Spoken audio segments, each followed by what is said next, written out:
Hello, friends. Welcome to Akul Mac Live. We are live right now and you are watching Historic Reflections. This particular live stream will be presented by me. My name is Chandrakant and my colleague Kanchan Verma.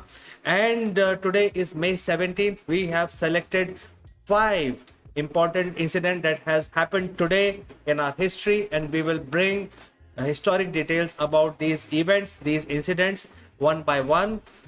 So let's begin our journey. The first incident is about the submarine, and we know that submarines have become such an important part of our defense services today. Even though there are a lot of submarines which are also privately owned, but these submarines are very few. But mostly the submarine is used in providing countries' defenses. And the biggest quality submarine offers is that it is stealth, it is silent, it is submerged, and the enemy will not know when the submarine loaded with whole lot of armaments appear suddenly, and there is no way to even predict from where and which portion of the border the submarine will appear. So this is why submarine has become a very important aspect of the military arsenal, and therefore May 17th is an important day when the first submarine was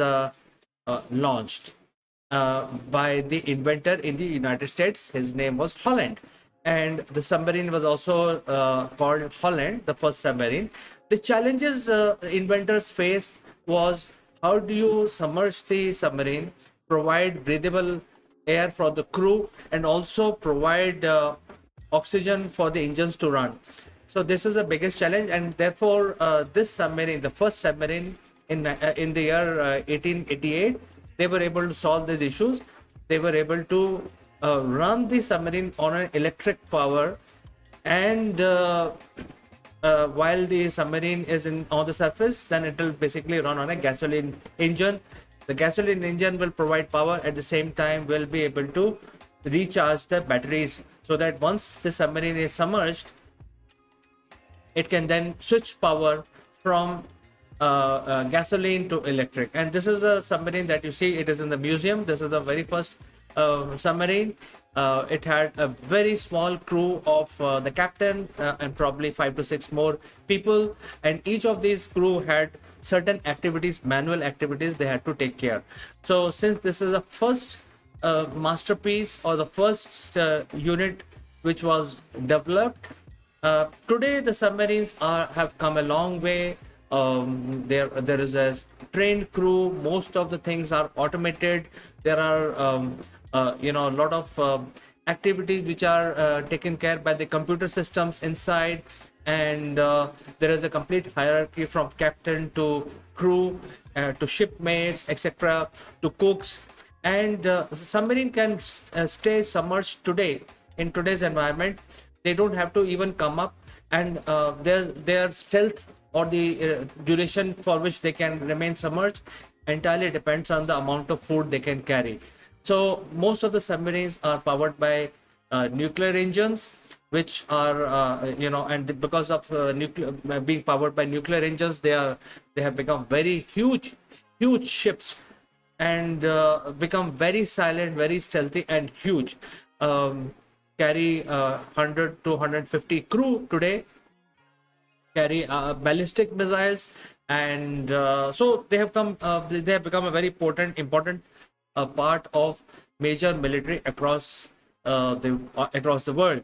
So important thing is that today is an important day because the first submarine, practical submarine, which could float on the surface of the water and also on will dive into the waves inside the ocean, and do its activity, and then come up again when it basically needs some resources. So it's an important day, and therefore I thought I will cover this in historic reflections. So friends, don't go anywhere. I will be joined by Kanchan, my colleague, and she will tell you about the next incident. So don't go anywhere. We'll be meeting you after a short break.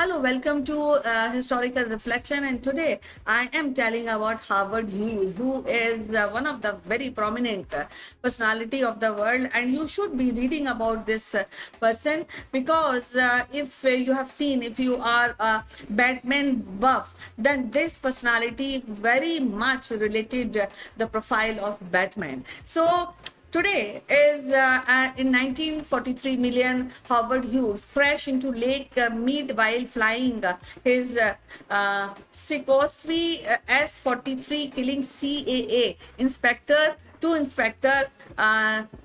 Celine and Richard Feld, and that is why this day, that is 17th of May, has become crucial. But I also want to add a few finer points of his personality, because Howard Hughes is the man of many personality. He was a philanthropist. He was an aviator. He was also a Hollywood filmmaker. He was also a real estate mogul, and he has done a lot of purchase in land. He got enormous wealth from his father, who invented a drill bit which was used in oil drilling. A part of this, he, as I told you, he has produced many films like Outlawed, Scarface, and they all film becomes very popular. And to your surprise, or maybe you may be knowing that he has also built a 8-engine wooden boat. He was a pilot. He established the aviation industry in 1932. And do you know that this particular wooden boat was it was one of the largest aircraft ever built in the world. So he has contributed to this much. It's a great personality. You must get more knowledge about him. He's a class apart, because if you are seeing a movie of a Batman, his profile comes very near to the profile of Batman. He was also part of CIA in recovering the submarine, submerged Soviet submarine. So his contribution and his personality was quite interesting, and this is what I wanted to share with you. So I'll be joined by my colleague for the next incident of 17th May. Don't go anywhere.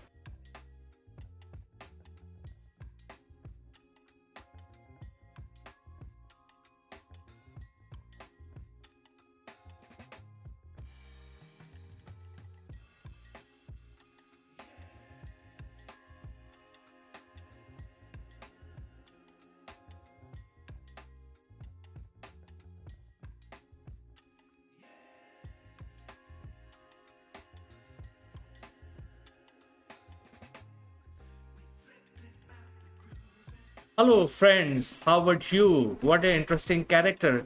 And people, have you seen the movie Aviator starring Leonardo DiCaprio? It's about Howard Hughes. So I recommend that you go and watch this movie and read about Howard Hughes, a brilliant man.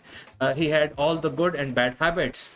And as Kanchan was saying, if you had to, equate a fictional character like Batman or Bruce Wayne with real life person, that would be Howard Hughes, a millionaire, multi-millionaire with all the good habits and all the bad habits. All right, so move on. Let's move on to the next topic.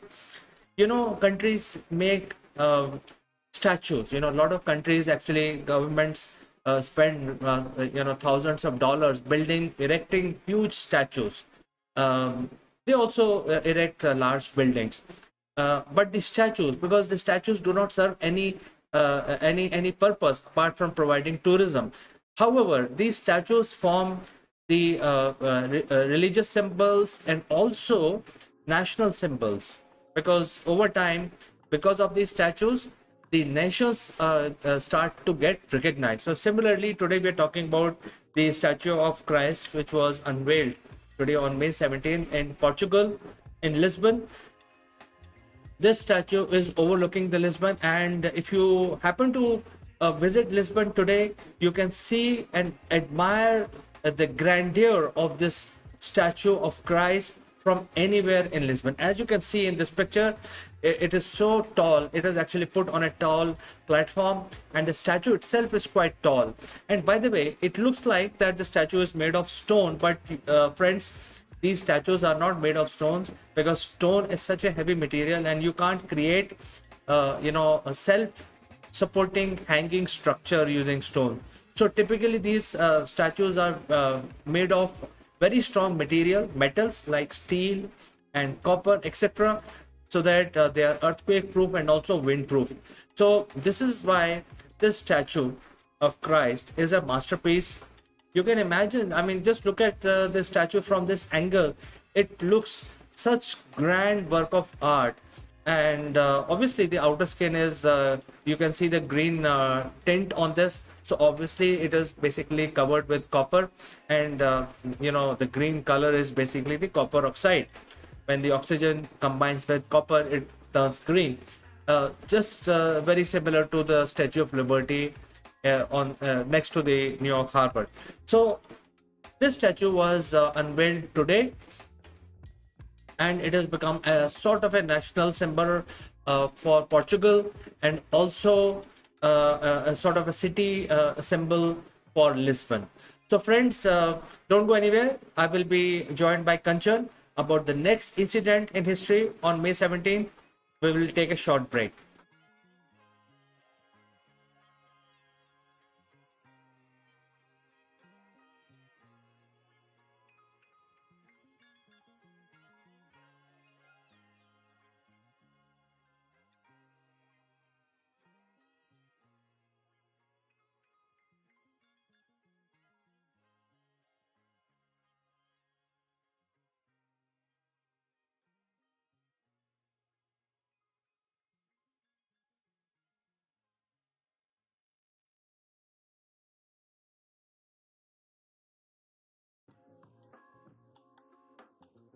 Hello, welcome to Historical Reflection, and I'm talking about a very prominent building. Yes, the first skyscraper of America, and that is called the Bank of America Tower in Hong Kong, designed by uh,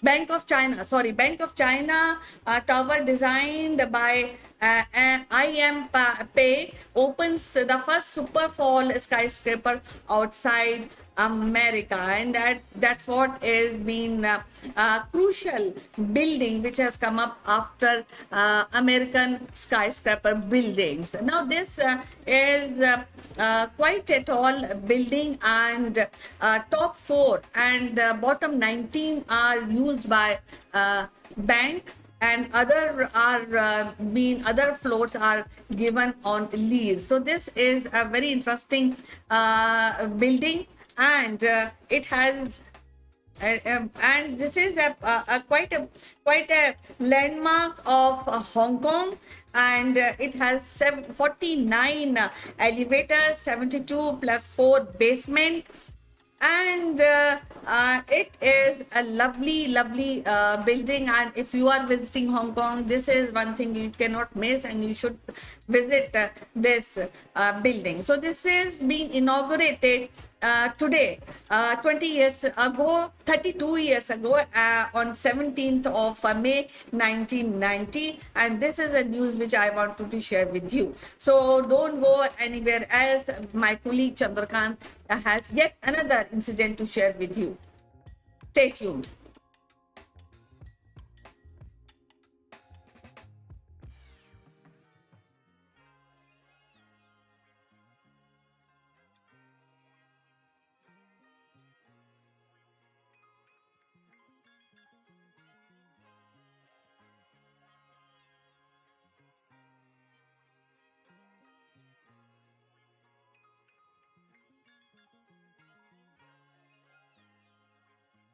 Hello, friends. So, Bank of China building, you can't miss it. I mean, if you're in Hong Kong, or if you're landing from the flight, also you can see this. And this building gives recognition to the Hong Kong harbor front.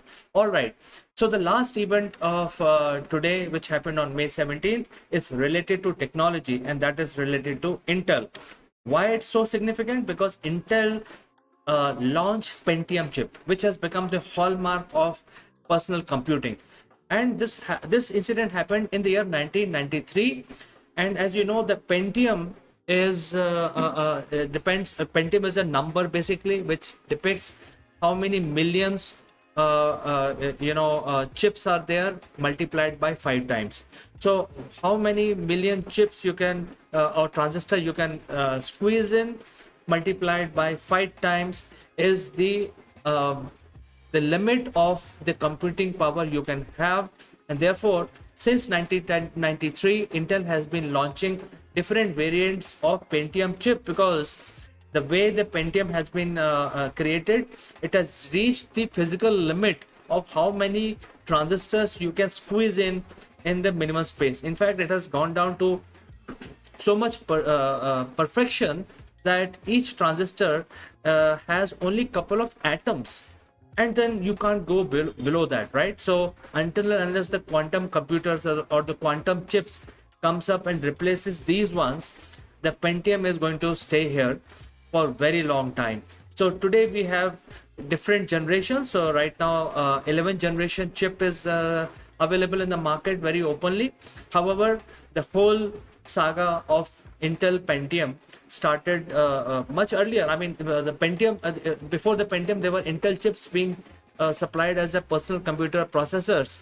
However, after the Pentium was launched in the year 1993, for so long this product line has continued to be used in different personal computers, whether you have a Dell PC or from any other IBM PC or a Lenovo. All of them use Intel. Although Intel has the largest market share, they also have their competition as well. But in Pentium, because of the Pentium and the processing speed and the features, the competition market is very, very small today. So the whole event is so important. I mean, the May 17th is such an important day for technology buff. You should remember it. So friends, we have come to the end of our episode today about the historic reflection and the important incident that happened today on May 17th. So if you have any comments, suggestions, please use the chat functions and send us your comments. Otherwise, thanks for watching, and we will meet you tomorrow again, same time. Until then, have a nice day. Bye bye.